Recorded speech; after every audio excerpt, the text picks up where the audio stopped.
আল্লাহ রে আল্লাহ, এই কেকটা করার সময় যে মোর এত কষ্ট হয়েছে চকলেটগুলো বহাইনার সময়, হেই আমনে করে কি কমু। যাই হোক, আসসালামু আলাইকুম, সকলে কেমন আছেন? আশা রাখছি সকলেই ভালো আছেন। গরম সিজনে চকলেটের কেক করা একটু কষ্ট। আমি চেষ্টা করতেছিলাম প্রথমে শন দিয়ে চকলেট টপারগুলোকে বসিয়ে নিতে, কিন্তু বারবার শনে লেগে যাচ্ছিল। শেষে হাত ব্যবহার করলাম, তাও হচ্ছে না।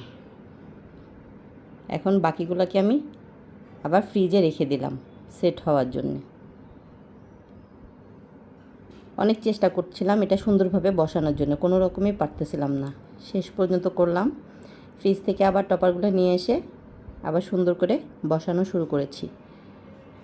এটি ছিল একটি চকলেট ওভারলোডেড কেক, কাস্টমাইজ করা কেক।